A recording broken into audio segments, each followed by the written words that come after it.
ಸ್ನೇಹಿತರೆ, ನಾನು ಸುಮಾರು 12 ದಿನ ಟೂರ್ ಮಾಡೋಣ ಅಂತ ಶ್ರೀಲಂಕಾಗೆ ಬಂದೆ. ನಿಮಗೆ ಕಳೆದ ಬ್ಲಾಗ್ನಲ್ಲಿ ಅಪ್ಡೇಟ್ ಕೊಟ್ಟಿದ್ದೆ. ಆದರೆ ಶ್ರೀಲಂಕಾದಲ್ಲಿ ಸೈಕ್ಲೋನ್ ಆಗಿಬಿಟ್ಟು ಸಿಕ್ಕಾಬಟ್ಟೆ ಮಳೆ. ಆ ಮಳೆಯಲ್ಲಿ ಕಾರ್ನಲ್ಲಿ ಹೋಗ್ತಾ ಇರೋ ಸಂದರ್ಭದಲ್ಲಿ ಸಿಕ್ಕಾಕೊಂಡ್ಬಿಟ್ಟು ಸಿಕ್ಕಾಬಟ್ಟೆ ಫಜೀತಿ ಪಟ್ಬಿಟ್ಟೆ. ಮೈ ಜುಮ್ಮನಿಸೋ ಘಟನೆ ನಿಮಗೆ ತಿಳಿಸ್ತೀನಿ. ನಾನೀಗ ಗಲ್ನೇವಾ ಅಂತಕ್ಕಂಥ ಒಂದು ಊರಿನಲ್ಲಿ ಇದ್ದೀನಿ. ಈ ಕಡೆ ಅದು ಹಳ್ಳಿನೂ ಅಲ್ಲ ಅಥವಾ ಟೌನೂ ಅಲ್ಲ. ಇಲ್ಲಿಂದ ನಾನು ಘಟನೆ ನಡೆದ ಸ್ಥಳಕ್ಕೆ ಅಥವಾ ಜಾಗಕ್ಕೆ ನಿಮ್ಮನ್ನು ಕರ್ಕೊಂಡು ಹೋಗ್ತಿದ್ದೀನಿ. ಜಾಗದ ಹೆಸರು ಬುಲ್ನೇವಾ ಅಂತ. ಹೋಗ್ತಾ ನಿಮಗೆ ಮಾಹಿತಿ ಕೊಡ್ತಾ ಹೋಗ್ತೀನಿ. ಈಗೇನು ನಾನು ಘಟನೆ ನಡೆದ ಸ್ಥಳ ಇದೆ, ಇವಾಗ ನಾವು ರೋಹನ್ ಅವರು ಹೋಗ್ತಾ ಇದ್ದೀವಿ. ಅಲ್ಲಿ ಹೋಗ್ಬಿಟ್ಟು ಅಲ್ಲಿ ಯಾವ ಥರ ಆಯಿತು ಸಿಚುಯೇಷನು ಅಂತಕ್ಕಂಥ ಮಾಹಿತಿನೇ ಕೊಡ್ತೀನಿ. ಬನ್ನಿ ನೋಡ್ಕೊಬರೋಣ. ಪಾನಿ ಕಮ್ हो रहा है, थोड़ा कम आएगा आगे जाओ. Okay very good. ये देखो ऊपर का जाएगा आपको एक घंटे.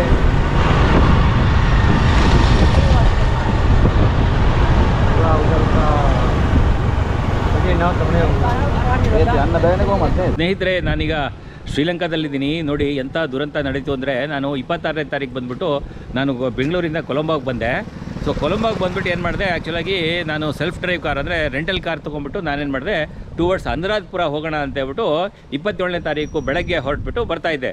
ಸೊ ಅದು ಮಧ್ಯಾಹ್ನ ಎಲ್ಲ ಫಾರ್ಮಾಲಿಟೀಸ್ ಎಲ್ಲ ಮುಗಿಸ್ಕೊಂಡು ಡ್ರೈವಿಂಗ್ ಲೈಸೆನ್ಸ್ ಎಲ್ಲ ತೊಗೋಬೇಕಾಯಿತು, ಶ್ರೀಲಂಕಾ ಡ್ರೈವಿಂಗ್ ಲೈಸೆನ್ಸು ಅದೆಲ್ಲ ತೊಗೊಂಡ್ಬಿಟ್ಟು ಬರೋ ಅಷ್ಟೊತ್ತಿಗೆ ಸುಮಾರು ಮಧ್ಯಾಹ್ನ ಹೊರಡೋ ಅಷ್ಟೊತ್ತಿಗೆ. ಸೊ ಹೀಗೆ ಬಂದೆ ಗೂಗಲ್ ಮ್ಯಾಪ್ ಹಾಕ್ಕೊಂಡೆ. ಗೂಗಲ್ ಮ್ಯಾಪ್ ಹಾಕ್ಕೊಂಡು ಬರ್ತಾ ಇರ್ತಕ್ಕಂಥ ಸಂದರ್ಭದಲ್ಲಿ ಈ ರೂಟ್ ತೋರಿಸ್ತು. ಅಂದರೆ ಇಲ್ಲಿ 3-4 ರಸ್ತೆಯಿಂದ ನಾವು ಕೊಲಂಬೋಯಿಂದ ಅನುರಾಧಪುರಕ್ಕೆ ಹೋಗ್ಬೋದಾಗಿತ್ತು. ಆದರೆ ಗೂಗಲ್ ಮ್ಯಾಪ್ ಈ ರಸ್ತೆ ತೋರಿಸ್ತು ಅಂತೇಳ್ಬಿಟ್ಟು ನಾನು ಈ ರಸ್ತೆಯಲ್ಲಿ ಬರ್ತಾ ಇರ್ತಕ್ಕಂಥ ಸಂದರ್ಭದಲ್ಲಿ ಸುಮಾರು ಮಳೆ, ಸಿಕ್ಕಾಬಟ್ಟೆ ಮಳೆ. ನಿಮಗೆಲ್ಲ ಗೊತ್ತು, ಶ್ರೀಲಂಕಾ ಸೈಕ್ಲೋನ್ ಎಫೆಕ್ಟ್ ಇದ್ದಿದ್ದರಿಂದ ಸಿಕ್ಕಾಬಟ್ಟೆ ಮಳೆ, ಸಿಕ್ಕಾಬಟ್ಟೆ ಜಲಪ್ರಳಯ ಆ್ಯಕ್ಚುಲಾಗಿ ಶ್ರೀಲಂಕಾದಾದ್ಯಂತ. ಆ ಸಂದರ್ಭದಲ್ಲಿ ಏನಾಯಿತು, ನಾನು ಬರ್ತಾ ಇರ್ತಕ್ಕಂಥ ಸಂದರ್ಭದಲ್ಲಿ ನನಗೊಂದು ವಿಸಿಬಿಲಿಟಿ ಒಂದು 10 ಅಡಿ ಅಥವಾ 20 ಅಡಿ ಇದು ಮಾತ್ರ ಕಾಣಿಸ್ತಿತ್ತು. ಆದರೆ ಮುಂದೆ ಕಾಣಿಸ್ತಾ ಇರಲಿಲ್ಲ. ಯಾಕೆಂದರೆ ಸಿಕ್ಕಾಬಟ್ಟೆ ಮಳೆ ಇದ್ದಿದ್ದರಿಂದ ನಾನೇನು ಮಾಡಿದೆ, ವೈಪರ್ ಹಾಕ್ಕೊಂಡು ಬರ್ತಾ ಇದ್ದೆ. ಸಿಕ್ಕಾಬಟ್ಟೆ ಮಳೆ ಬರ್ತಾ ಇತ್ತು.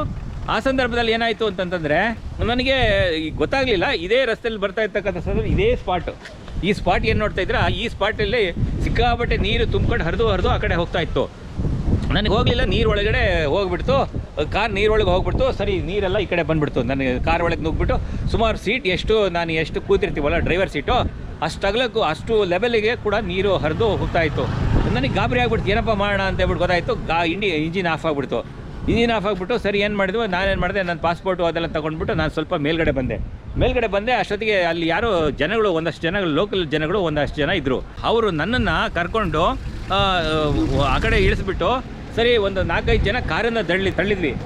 ಈ ಸ್ಪಾಟಿಂದ ಏನು ನೋಡ್ತಾ ಇದ್ದೀವಲ್ಲ, ಈ ಸ್ಪಾಟಿಂದ ತಳ್ಕೊಂಡು ಬಂದ್ವಿ ಕಾರನ್ನು ಹಿಂದೆಗಡೆ ರಿವರ್ಸ್ ತಳ್ಕೊಂಡು ಬಂದು ನೋಡಿ ಹೇಳ್ತೀನಿ. ಇಲ್ಲಿಂದ ಸ್ಪಾಟಲ್ಲಿ ತಳ್ಕೊಂಬಂದು ಈ ಗಾಡಿನ ಇಲ್ಲಿ ನಿಲ್ಸ್ಕೊಂಡ್ವಿ. ಈ ಸ್ಪಾಟಲ್ಲಿ ನಿಲ್ಸೋಣ ಅಂತ ಯೋಚನೆ ಮಾಡಿಬಿಟ್ಟು ಸ್ವಲ್ಪ ಹೊತ್ತು ಯೋಚನೆ ಮಾಡಿದ್ವಿ. ಆದರೆ ನನಗೊಂದು ಯೋಚನೆ ಬಂತು, ಅವ್ರು ಸರ್ ಇರಲಿ, ಏನೂ ಆಗಲ್ಲ, ಪ್ರಾಬ್ಲಮ್ ಇಲ್ಲ ಅಂತ ಹೇಳಿದ್ರು. ನನಗೆ ಯಾಕೋ 6th ಸೆನ್ಸ್ ವರ್ಕ್ ಮಾಡ್ತು, ಇಲ್ಲಿದ್ದರೆ ಪ್ರಾಬ್ಲಮ್ ಆಗುತ್ತೆ ಅಂತ. ಬೇಡ ಸ್ವಲ್ಪ ಮುಂದೆ ಮೇಲ್ಗಡೆ ತಳ್ಳೋಣ ಅಂತ ಹೇಳ್ಬಿಟ್ಟು ನಾವೇನು ಮಾಡಿದ್ವಿ, ಸ್ವಲ್ಪ ಕಾರನ್ನು ಮೇಲ್ಗಡೆ ತಳ್ಕೊಂಡು ಈ ಸ್ಪಾಟಿಗೆ ಬಂದ್ವಿ. ಎಲ್ಲಿಗೆ, ಸ್ವಲ್ಪ ಮೇಲ್ಗಡೆ ಬಂದ್ವಿ. ಯಾವ ಸ್ಪಾಟು ಅಂತ ನಿಮಗೆ ತೋರಿಸ್ತೀನಿ. ಈ ಸ್ಪಾಟಲ್ಲಿ ಬಂದು ಇಲ್ಲಿ ನಿಲ್ಸೋಣ ಅಂತ ನಿಲ್ಸಿದ್ವಿ. ಒಂದ್ಸಲ ನೋಡಿ, ಇಲ್ಲಿ ಟೈರ್ ಮಾರ್ಕ್ ಕಾಣುತ್ತೆ, ಇಲ್ಲಿ ನಿಲ್ಸಿದ್ವಿ. ಸೊ ಇಲ್ಲಿಂದ ನಾವೇನು ಮಾಡಿದ್ವಿ, ಸ್ವಲ್ಪ ಹೊತ್ತು ನಿಲ್ಲಿಸ್ಬಿಟ್ಟು ಆಮೇಲೆ ನಾನು ಏನು ಯೋಚನೆ ಮಾಡಿದೆ, ಇಲ್ಲಿ ನಿಂತರೂ ಸೇಫ್ ಆಗಿರಲ್ಲ, ಮತ್ತು ಅಕಸ್ಮಾತ್ ಇನ್ನೂ ಮಳೆ ಬಂದುಬಿಟ್ರೆ ಪರಿಸ್ಥಿತಿ ಅಂತ ಹೇಳ್ಬಿಟ್ಟು ಕಷ್ಟ ಅಂತ ಹೇಳ್ಬಿಟ್ಟು ನಾನೇನು ಮಾಡಿದೆ, ಸ್ವಲ್ಪ ಇನ್ನೂ ಮುಂದೆ ತಳ್ಳೋಣ ಅಂತ ಹೇಳ್ಬಿಟ್ಟು ಮುಂದೆ ತಳ್ಕೊಂಡು ಹೋಗ್ತಾ ಇದ್ವಿ. ಸೊ ಘಟನೆ ನಡೆದ ಸ್ಥಳ ಇಲ್ಲಿನ ಸುಮಾರು ಒಂದು 300 ಅಡಿ ದೂರದಿಂದ ನಾವು ಕಾರನ್ನು ತಳ್ಕೊಂಡ್ಬಂದು ಎಲ್ಲಿಗೆ ತಳ್ಕೊಂಬಂದ್ವಪ್ಪ ಅಂತಂದರೆ, ತಾಳಿ ತೋರಿಸ್ತೀನಿ ನಿಮಗೆ. ನೋಡಿ, ಇಲ್ಲಿ ಸಿಸಿಲಾ ಅಂತಕ್ಕಂಥ ಒಂದು ಹೋಟೆಲ್ ರೂಮ್ಸ್ ಅವೈಲೇಬಲ್ ಅಂತ ಹಾಕಿದಾರಲ್ವಾ, ಇಲ್ಲಿ ನಾವು ಬಂದ್ವಿ. ಸೊ ಇಲ್ಲಿ ಬಂದುಬಿಟ್ಟು ಏನು ಮಾಡಿದ್ವಿ, ಇಲ್ಲೊಂದು ಗೇಟ್ ಇದೆ. ಸೊ ಗೇಟ್ ಮುಖಾಂತರ ಒಳಗಡೆ ತೊಗೊಂಡೋಗಿ ಕಾರನ್ನು ಎಲ್ಲಿ ನಿಲ್ಲಿಸಿದ್ವಿಯಪ್ಪ ಅಂತಂದರೆ, ನೋಡಿರಿ ಈ ವ್ಯಾನ್ ಇದೆಯಲ್ಲ, ಇಲ್ಲಿ ನಿಲ್ಲಿಸಿದ್ವಿ. ಸೊ ಇಲ್ಲಿ ನಿಲ್ಲಿಸ್ಬಿಟ್ಟು ಏನು ಮಾಡಿದ್ವಿ, ಇಲ್ಲೊಂದು ರೂಮ್ಸ್ಗಳೆಲ್ಲ ಇದೆ, ಇಲ್ಲಿ ರೂಮ್ಸಲ್ಲಿ ಇರೋಣ ಅಂತೇಳ್ಬಿಟ್ಟು ಒಂದು ಯೋಚನೆ ಮಾಡಿಬಿಟ್ಟು ಯಾರು ಹೇಳಿದರು, ರೂಮ್ಸ್ ಇಲ್ಲಿ ಇರ್ಬೋದು, ಇಲ್ಲಿ ನೈಟ್ ಹಾಲ್ಟ್ ಆಗಿ ಬೇಕಾದ್ರೆ ಆಮೇಲೆ ನಾಳೆ ಬೆಳಗ್ಗೆ ನೋಡೋಣ ಅಂತ ಹೇಳಿದರು. ರೂಮ್ ಯಾವ ಥರ ಇದೆ ಅಂತ ನಿಮಗೆ ತೋರಿಸ್ತೀನಿ, ಆಮೇಲೆ ಯಾವ ಥರ ಇದೆ ಅಂತ ಮಾಹಿತಿ ನಿಮಗೆ ಕೊಡ್ತೀನಿ. ನೋಡಿ, ರೂಮ್ಸ್ ಪಕ್ಕದಲ್ಲಿ ಎಲ್ಲ ಭತ್ತದ ಗದ್ದೆ ಎಲ್ಲ ಇದೆ, ಹೌದಾ, ಭತ್ತದ ಗದ್ದೆ ಎಲ್ಲ ಇಲ್ಲಿ ರೂಮ್ ಇರತಕ್ಕಂಥದ್ದು. ಇಲ್ಲಿ ಹಾಲ್ಟ್ ಆಗಿ ಇಲ್ಲಿ ರಾತ್ರಿ ತಂಗ್ಬೋದು, ನಾಳೆ ಬೆಳಗ್ಗೆ ಹೋಗ್ಬೋದು ಅಂದರು. ನಮಗೆ ಯಾಕೋ ಇಲ್ಲಿ ಸರಿ ಹೋಗಲಿಲ್ಲ, ಕರೆಂಟ್ ಬೇರೆ ಇರಲಿಲ್ಲ, ರಾತ್ರಿ ಕರೆಂಟ್ ಬೇರೆ ಇರಲ್ಲ, ಸಿಕ್ಕಾಬಟ್ಟೆ ಪ್ಯಾನಿಕ್ ಆಗಿಬಿಟ್ವಿ, ಹೆದರಿಕೆ ಆಗಿತ್ತು. ರಾತ್ರಿ ಯಾರು ಅನಾಥವಾದ ಜಾಗ ಎಲ್ಲೋ ನಾವು ಅಂದರೆ ನಮಗೆ ಗೊತ್ತಿಲ್ಲದೆ ಇರ್ತಕ್ಕಂಥ ಜಾಗ. ಆಮೇಲೆ ಏನು ಮಾಡಿದ್ವಿ, ಈ ರೂಮಲ್ಲಿ ಬನ್ನಿ ಇಲ್ಲಿ ಹಾಲ್ಟ್ ಆಗಿ ಅಂತ ಹೇಳಿದ್ರು. ನಮಗೆ ಬೇಡ, ಇದು ಚೆನ್ನಾಗಿತ್ತು, ಇಲ್ಲೊಂದು ರೂಮ್ ಇತ್ತು ನೋಡಿ, ಇದು ಹಾಲು, ಇದೊಂದು ರೂಮು, ಈ ಕಡೆ ಒಂದು ಇನ್ನೊಂದು ರೂಮ್ ಇದೆ, ತೋರಿಸ್ತೀನಿ ತಾಳಿ ನೋಡಿ. ಇಲ್ಲೊಂದು ರೂಮು ಮತ್ತು ಇದೊಂದು ರೂಮು ಎಲ್ಲ ಇರ್ತಕ್ಕಂಥದ್ದು, ರೂಮ್ ಇರ್ತಕ್ಕಂಥದ್ದು ನೀವು ನೋಡ್ತಾ ಇದ್ದೀರಾ ಅಲ್ವಾ ನೋಡಿ. ಇದು ಒಂದು ರೂಮು, ಹೌದಾ. ಸೊ ಇಲ್ಲೊಂದು ರೂಮು ನೋಡಿ. ಇದು ಏನಾಗಿದೆ ಅಂತ ಇಂಟ್ರೆಸ್ಟಿಂಗ್ ಹೇಳ್ತೀನಿ ಕೇಳಿ. ಇಲ್ಲಿ ರೂಪಲ್ಲಿ ಇರಿಪ್ಪ ಅಂತ ಹೇಳಿದರು. ನಾವೇನು ಮಾಡಿದ್ವಿ, ಇಲ್ಲಪ್ಪ ನಾನು ಇರೋದಿಲ್ಲ, ನಾವು ಬೇರೆ ಕಡೆ ಹೋಗ್ತೀವಿ ಅಂತ ಹೇಳಿದ್ವಿ. ಹೋಗ್ಬಿಟ್ಟು ನಾವೇನು ಮಾಡಿದ್ವಿ, ಹೋಗ್ಬಿಟ್ಟು ಇದಕ್ಕೆ ರೆಸಾರ್ಟಲ್ಲಿ ನಮ್ಮನ್ನು ಹಾಲ್ಟ್ ಮಾಡಿಸಿದ್ರು.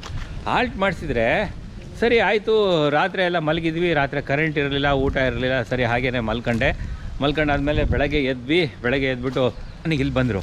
ನೋಡ್ತು ಅಂದರೆ ಈ ಏನಿದೆ ಈ ಪ್ರದೇಶ ಏನು ನೋಡ್ತಾ ಇದ್ದೀವಲ್ಲ, ಈ ಪೂರ್ತಿ ನೀರಲ್ಲಿ ತುಂಬಿಟ್ಟಿದೆ.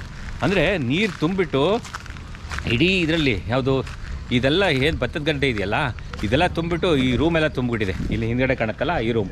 ಅಕಸ್ಮಾತ್ ನಾವು ಈ ರೂಮಲ್ಲಿ ಉಳಿದಿದ್ದರೆ ಡಗ ಡಗ ಡಗ ಡಗ ಅಕಸ್ಮಾತ್ ಈ ರೂಮಲ್ಲಿ ಉಳಿದಿದ್ರೆ ನಾವು ಜಲ ಸಮಾಧಿ ಆಗಿಬಿಡ್ತಿದ್ವಿ. ಆಮೇಲೆ ನೀವು ನನ್ನನ್ನು ವೀಡಿಯೋನಲ್ಲಿ ನೋಡಬೇಕಾಗಿತ್ತು, ವೀಡಿಯೋನಲ್ಲಿ ನೋಡ್ತಿರಲಿಲ್ಲ, ಟಿ ವಿನಲ್ಲಿ ನೋಡ್ತಾ ಇದ್ರಿ. ಏನಪ್ಪ ಅಂತಂದರೆ ಭಾರತೀಯ ಒಬ್ಬ ಶ್ರೀಲಂಕಾದಲ್ಲಿ ಜನಪ್ರಳಯದಿಂದ ಜಲಸಮಾಧಿಯಾದ ಅಂತಕ್ಕಂಥ ಬ್ರೇಕಿಂಗ್ ನ್ಯೂಸ್ನ ನೀವು ನೋಡ್ತಾ ಇದ್ರಿ. ಆದರೆ ಅದೃಷ್ಟವಶಾತ್ ನಮಗೆ ಯಾವುದೂ ಪ್ರಾಬ್ಲಮ್ ಆಗಲಿಲ್ಲ. ಈ ಜಾಗದಲ್ಲಿ ನಾವು ಉಳಿದಿದ್ದು ಪುಣ್ಯ ಆಯಿತು. ಸೊ ಹಾಗಾಗಿ ಈಗ ನೋಡಿ ಎಲ್ಲ ಶಾಂತವಾಗಿದೆ. ಅದೇ ಮೊನ್ನೆ ಎಲ್ಲ ಈ ನೀರು ತುಂಬ ಹರಿತಾ ಇತ್ತು. ಇದೆಲ್ಲ ಪೂರ್ತಿ ಇದೆಲ್ಲ ಇದೆಯಲ್ಲ, ಇದೇನು ಹಿಂದೆ ನೀವು ಬಿಲ್ಡಿಂಗ್ ನೋಡ್ತಾ ಇದ್ರಲ್ಲ, ಇದರ ಅರ್ಧದಷ್ಟು ತುಂಬ್ಕೊಂಡೋಗಿತ್ತು. ಇವನ್ ನಾನು ಕೂಡ ಇದು ಮುಳುಗೋಗ್ಬಿಡ್ತಿದ್ದೆ, ಅಷ್ಟು ನೀರು ಇದರಲ್ಲಿ ಬಂದಿತ್ತು.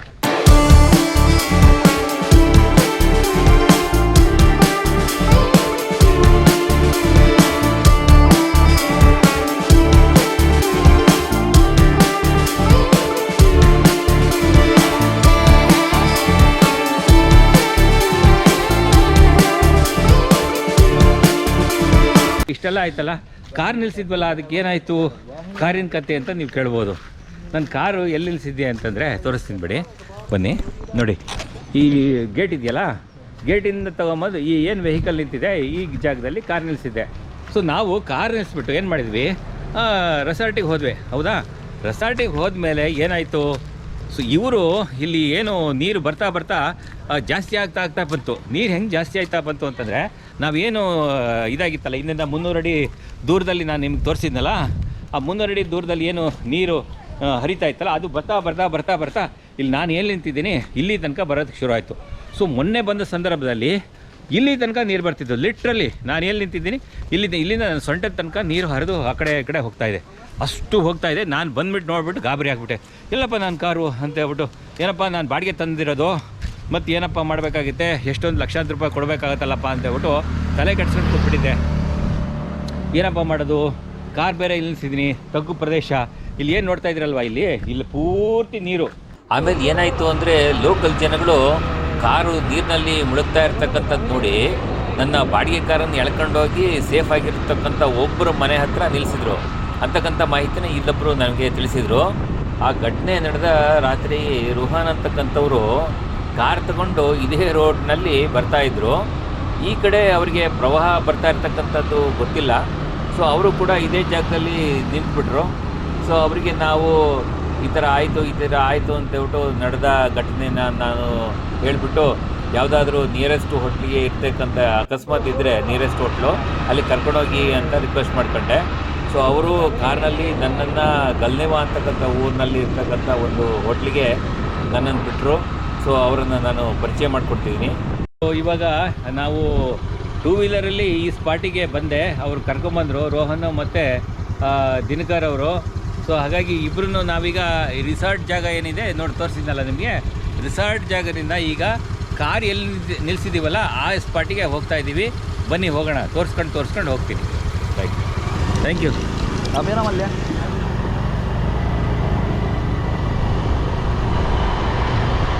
ನೋಡಿ, ಇಲ್ಲೂ ಕೂಡ ಡಿಯೋ ಇದೆ ನೋಡ್ಬೋದು. ದಿನಕರ್ ಡ್ರೈವ್ ಮಾಡ್ತಾ ಇದ್ದಾರೆ ಅವರು. ಸೊ ಈಗ ನಾನು ಇಲ್ಲಿ ರೋಹನ್ ಅವ್ರ ಜೊತೆ ಹೋಗ್ತಾ ಇದ್ದೀನಿ. ನೋಡಿ ಇಷ್ಟು ದೂರ ಎಳ್ಕೊಂಬಂದರು. ಆ ಜನಗಳು ಯಾರು ಅಂತ ಗೊತ್ತಿಲ್ಲ ಒಟ್ಟಲ್ಲಿ. ಸೊ ಎಳ್ಕೊಂಡು ಬಂದುಬಿಟ್ಟು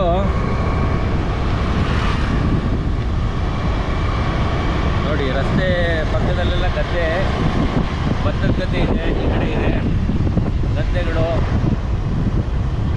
ರಸ್ತೆ ಪಕ್ಕದಲ್ಲೆಲ್ಲ ಗದ್ದೆಗಳು ಇದೆ ನೋಡಿ. ಇಷ್ಟು ದೂರ ಎಳ್ಕೊಂಡ್ಬಂದಿದ್ದಾರೆ. ಸುಮಾರು ಒಂದು 1/4 ಕಿಲೋಮೀಟ್ರ್ನಪ್ಪ ಏನು ನೋಡಿದ್ದೀವಲ್ಲ, ಒಂದು ಅರ್ಧ ಈ ರಸ್ತೆಯಿಂದ ಅರ್ಧ ಕಿಲೋಮೀಟ್ರ್ ಎಳ್ಕೊಂಬಂದಿದ್ದಾರೆ ರೀ. ಎಳ್ಕೊಂಬಂದು ಈ ಕಾರ್ನ ಇಲ್ಲಿ ನಿಲ್ಲಿಸಿದ್ದಾರೆ. ಇದು ನಾನು ಸೆಲ್ಫ್ ಡ್ರೈವ್ ಕಾರ್, ನಾನು ಹೇಳಿದ್ನಲ್ಲ ನಿಮ್ಗೆ ಅವಾಗಲೇ.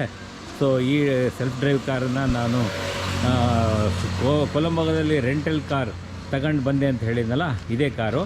ಸೊ ಈ ಕಾರು ಇಲ್ಲಿ ನಿಂತಿದೆ ನೋಡಿ, ಎಲ್ಲ ನಿಂತಿದೆ ಇಲ್ಲಿ. ಸೊ ಕಾರು ಇಲ್ಲಿ ನಿಂತಿದೆ ಅನಾಥವಾಗಿ.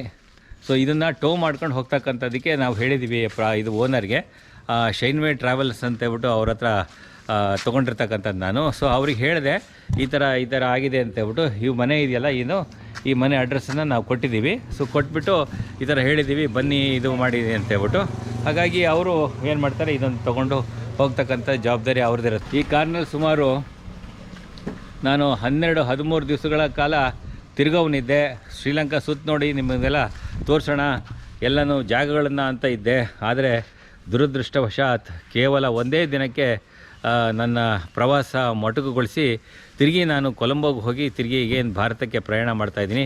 ಅದೃಷ್ಟವಶಾತ್ ನಾನು ಉಳಿದಿದ್ದೆ ಪುಣ್ಯ ಅಂತ ಹೇಳ್ಬೋದು. ಯಾಕೆಂದರೆ ಎಲ್ಲರೂ ಬಂದುಬಿಟ್ಟು ಸಹಾಯ ಮಾಡ್ತಿದ್ರೆ ನಮ್ಗೆ ತುಂಬ ಕಷ್ಟ ಆಗ್ತಾಯಿತ್ತು.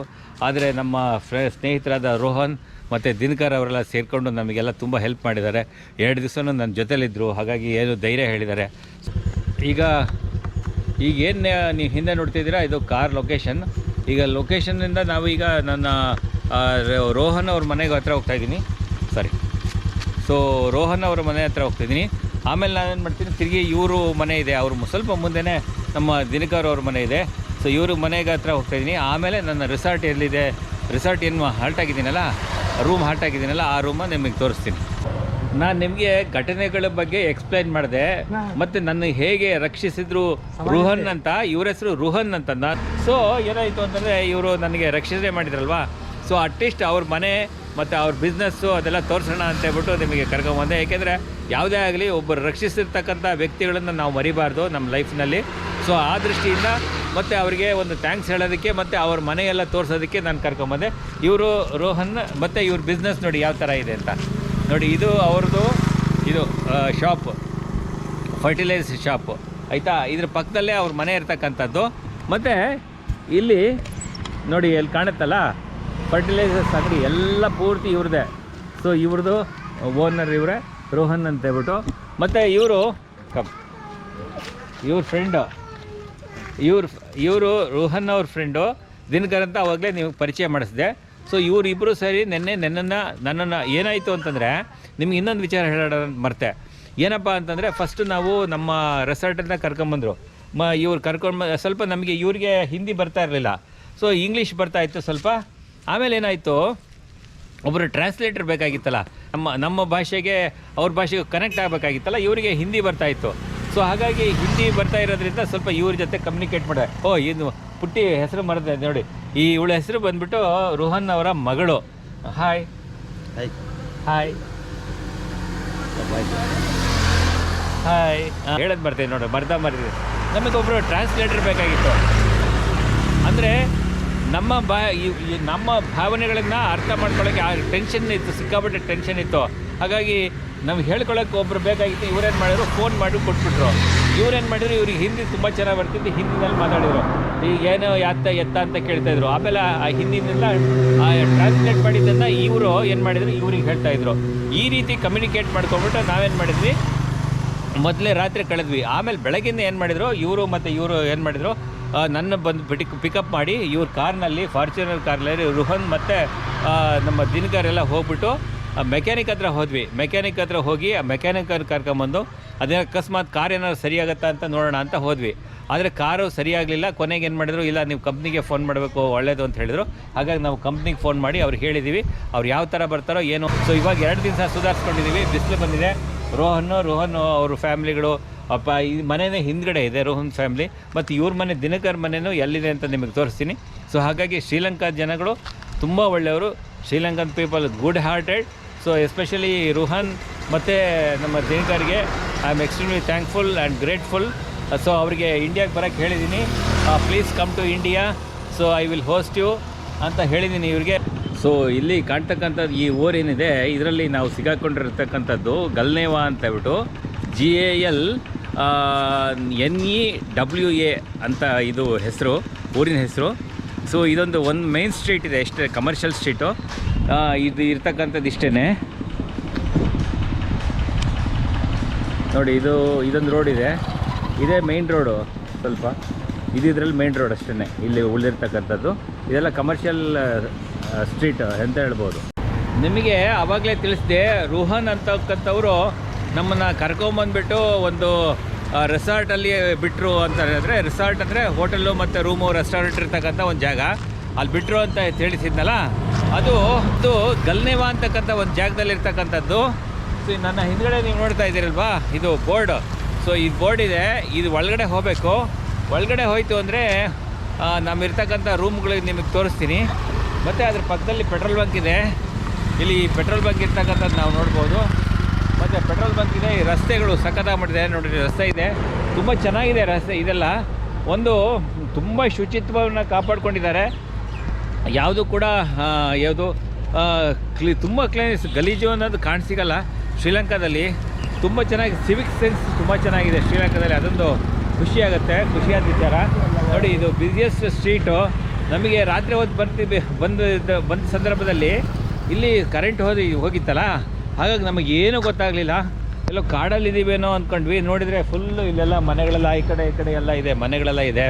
ಸೊ ಹಾಗಾಗಿ ಧೈರ್ಯವಾಗಿ ನಾವು ಇವಾಗ ಧೈರ್ಯ ಬರ್ತಾಯಿದೆ. ಆವಾಗ ರಾತ್ರಿ ಸಂದರ್ಭ ಸಿಚುಯೇಷನ್ನು ತುಂಬ ನಮಗೆ ಹೆದರಿಕೆ ಆಗ್ತಾಯಿತ್ತು, ಏನಪ್ಪ ಹೇಗಪ್ಪ ಅಂತಕ್ಕಂಥದ್ದು. ಇವಾಗ ನೋಡ್ತು ಅಂತಂದರೆ ಇಲ್ಲಿ ನೋಡಿದರೆ ಒಂದು ಲೊಕೇಶನಲ್ಲಿ ಇರ್ತಕ್ಕಂಥದ್ದು, ಟೌನ್ ಅಂತಕ್ಕಂಥ ಲೊಕೇಶನಲ್ಲಿ ನಾವಿರ್ತಕ್ಕಂಥದ್ದು. ನೋಡಿ ಗಲ್ನೇವಾ ಅಂತಕ್ಕಂಥ ಒಂದು ಚಿಕ್ಕ ಟೌನ್ ಇದೆಯಲ್ಲ ಶ್ರೀಲಂಕಾದಲ್ಲಿ, ಅಲ್ಲಿ ಇರ್ತಕ್ಕಂಥ ಒಂದು ಆ್ಯಂಬಿಯನ್ಸ್ ಅಂದರೆ ವೈಬ್ ಹೇಗಿದೆ ಅಂತ ನಿಮಗೆ ತೋರಿಸ್ತಾ ಇದ್ದೀನಿ. ಈ ಥರ ಇದೆ. ಇಲ್ಲೆಲ್ಲ ಒಳ್ಳೆ ಸಖತ್ತಾಗಿ ಲಾನ್ ಎಲ್ಲ ಮೇಂಟೈನ್ ಮಾಡಿದ್ದಾರೆ, ಇದು ಮಾಡಿದ್ದಾರೆ. ಕೇವಲ ಒಂದು 4 ರೂಮ್ ಇದೆ ರೀ ಅಷ್ಟೇ.